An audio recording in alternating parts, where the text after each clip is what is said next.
జిల్లాలో యూరియా కొరత లేదని అధికారులు బుకాయిస్తున్నారని రైతులు మండిపడ్డారు. జనగామ జిల్లా కలెక్టర్ కార్యాలయ సమీపంలోని ఆగ్రోస్ రైతు సేవా కేంద్రం వద్ద వర్షాన్ని సైతం లెక్క చేయకుండా యూరియా కోసం రైతులు బారులు తీరారు.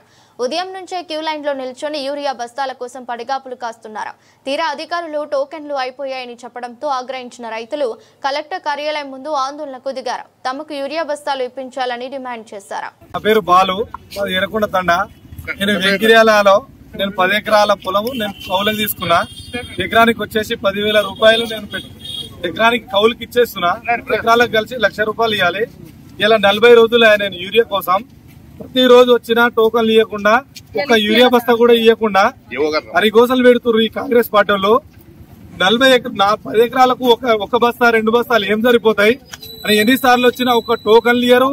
వచ్చిన వాళ్ళే టోకన్లు వాళ్ళకి తెలిసిన వాళ్ళే తెలుసు పక్కనున్న వాళ్ళకే 10 టోకన్లు తెచ్చుకుంటా డ్రాలు వేసుకుంటున్నారు.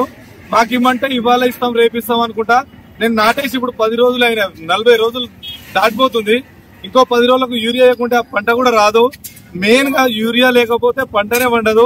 ఇప్పటికీ దాదాపు 40 రోజులు అయినాయి. ఇప్పటికి కూడా ఒక యూరియా బస్తా కూడా నేను పంటకు వేయకుండా మొత్తం తెల్లక మొత్తం కంకులు మొత్తం పసుపు కలర్ లో మారిపోయినాయి వరి మొత్తం. ఇప్పుడు నేను దాదాపు ₹1,00,000 నేను కౌలకు కట్టాలి. పెట్టుబడి మొత్తం దాదాపు ₹35,000. ఒక ఎకరానికి వచ్చేసి ₹35,000 పెట్టుబడి పెట్టినా. ఇప్పుడు దాదాపు ₹2 లక్షల ఖర్చు చేసుకుని 3% మిత్తితోటి వేసుకొచ్చి వ్యవసాయం చేసినా కూడా యూరియా కొరతతోటి ఉన్న పంట మొత్తం సర్వనాశనం అయ్యేటట్టు. రైతు బంధు రాలేదు. ఏమైనా ఎంపీ ఎలక్షన్లకు ఏదో ఒక ఎలక్షన్లకు రైతు బంధు తప్ప నాకు ఇప్పటి వరకు 5 ఎకరాలకు రైతు బంధు కూడా వల్లేదు.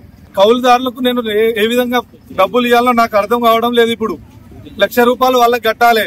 నేను పెట్టుబడి వేసిన 30,000 ఎకరానికి ₹3 లక్షల. నాకు ₹1 రాకుండా ఇప్పుడు పంట మొత్తం సర్వనాశనం అయిపోయింది. ఇప్పుడు దాదాపు 40-45 రోజులు వస్తుంది నాటేసి. యూరియా కోసం ఒక్క బస్తా ఇమ్మన్నా ఇస్తలేరు. ఒక్క బస్తా 2 బస్తాలు ఒక్క బస్తా కూడా లేదు. ఇయ్యాడికి ఒక్క బస్తా కూడా వాడలేదు నేను. ఇప్పటికి వచ్చిన అగ్రోస్ అని ఇక్కడ అంటారు, ఫర్టిలైజర్ షాపు, ఇంకో షాప్ దగ్గర ఇంకో షాప్ దగ్గర 4 షాపులు తిరిగినా ఏ ఒక్క బస్తా లేదు. ఎవరు టోకన్ ఇచ్చుడలేదు. ఏమైనా అధికారులు వస్తారు, పోలీసు వాళ్ళు వస్తారు, అటుకుంటే నూకేస్తారు. మేము అడుగడేస్తున్నాం. వాళ్ళ టోకన్లు వచ్చిన వాళ్ళు వచ్చినట్టు పోతున్నారు, లేని వాళ్ళు నిమ్మలంగా ఇంటికి అడగబోతున్నాం.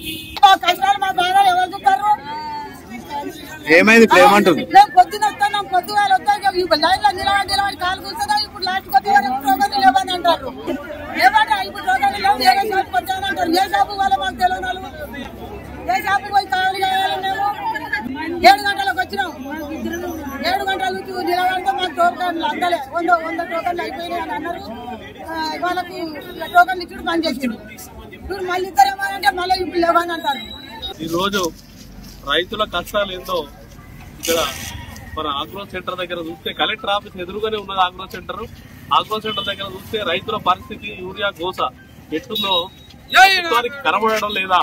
మొన్ననే కలెక్టర్ గారు కూడా రివ్యూ మీటింగ్ పెట్టి యూరియా కొరతనే లేదు, కృత్రిమ కొరత సృష్టిస్తున్నట్టు. కృత్రిమంగా సృష్టిస్తే కలెక్టర్ గారి ఆధ్వర్యంలో రైడింగ్లు చేసి కృత్రిమ కొరత లేకుండా చేసి రైతులకు యూరియా అందించి రైతులకి కష్టాలు ఎదుర్కొంటాయి. రైతుల కష్టాలు వస్తున్నాయి అని అంటే ప్రభుత్వ వైఫల్యమే. రేవంత్ రెడ్డి గారు నిన్న అసెంబ్లీలో మాట్లాడుకుంటూ తుమ్మల నాగేశ్వరరావు గారు, రేవంత్ రెడ్డి గారు అందరూ కూడా యూరియా కష్టాలు లేవు, కావాలని బీఆర్ఎస్ వాళ్ళు సృష్టిస్తున్న ఈ ధర్నాలే తప్ప ఇవన్నీ కూడా రైతుల ధర్నాలు కావంటున్నారు. వీళ్ళందరూ రైతులా కాదా? వీళ్ళందరూ బీఆర్ఎస్ పార్టీ కార్యకర్తల నాయకులా? ఎవరు వీళ్ళంతా? వీళ్ళందరూ కూడా ఇక్కడ చూడు పొద్దున 4 గంటల నుంచి 5 గంటల నుంచి వచ్చి లైన్లు కడతా ఉన్నారు. ఇప్పుడు ఈడ వచ్చిన యూరియా కొంచెం ఉన్న రైతులేమో 500 మంది ఉంటారు, బస్తాలు 500 కూడా రావు. అటువంటి పరిస్థితిలో మన కలెక్టర్ ఆఫీస్ ఎదురుగానే ఉన్నది ఆగ్రో సెంటర్. ఈ ఆగ్రో సెంటర్ కలెక్టర్ గారు ఒక్కసారి బయటకు వెళ్తే ఈ రైతుల కష్టాలు కనబడతాయి. దయచేసి కలెక్టర్ గారు బయటకు వచ్చి ఈ రైతుల కష్టాలు చూసి ప్రభుత్వానికి నివేదిస్తే తప్ప ప్రభుత్వం కళ్ళు తెరిచేటట్లేదు. ఎందుకంటే ప్రభుత్వంలో కూర్చున్న వాళ్ళు ఆడ ఏసీలో కూర్చొని మాట్లాడుతున్నారు. ఆయన రైతుల గురించి కనీసం అవగాహన లేని మంత్రులు అందరూ కూడా ఏది పడితే అది మాట్లాడుతున్నారు. యూరియా అంటేనే ఇది ఆగ్రోస్. ఇప్పుడు ఈ సెంటర్ కనబడుతుంది. ఆగ్రో సెంటర్ నుంచే యూరియాలు ఇస్తున్నారు. ఇంతకుముందు ఎట్టుండే పోయిన ప్రభుత్వంలో కేసీఆర్ గారు కనీసం ముందస్తు జాగ్రత్తలు తీసుకుని వేసవి కాలంలోనే అన్ని స్టాకులు పెట్టుకుని ప్రతి ఒక్కరికి ఎవరు ఇట్లా సంచి కావాలనంటే ఏ షాప్ పోయినా దొరికేది. ఇప్పుడు దొరికితే ఆగ్రోస్ లో లేకపోతే పిఎస్సిఎస్ లో. ఇవి రెండింటి దగ్గరకు వస్తే లైన్లు అంటే ఈ రోజు ఆధార్ కార్డు పెట్టిపోతే అది 4 రోజులకు వస్తుందా లేదా 5 రోజులకు వస్తుందా లేదు. ఈ యూరియా తోటే రైతులు ఆత్మహత్యలు చేసుకునే కాడికి వస్తున్న పరిస్థితి. ఇదంతా గమనిస్తూ కనీసం ప్రభుత్వానికి నిమ్మకు నీరెత్తినట్టు కూడా లేదు. ఓదిక్కు వరదలు, ఓదిక్కు యూరియా కష్టాలు. రైతుల కష్టాలు రైతుల కోసం పట్టించుకునే నాదుడే లేకుండా ఈ కాంగ్రెస్ ప్రభుత్వం వచ్చిన తర్వాత గత కాంగ్రెస్ ప్రభుత్వంలో కూడా ఇదే పరిస్థితులు ఉండేది యూరియాకు. అప్పుడు కూడా చెప్పులు లైన్ లో పెట్టుకునే పరిస్థితి. మళ్ళీ సేమ్ కాంగ్రెస్ ప్రభుత్వం ఎప్పుడైతే వస్తుందో కాంగ్రెస్ అంటేనే రైతుల వ్యతిరేక ప్రభుత్వం.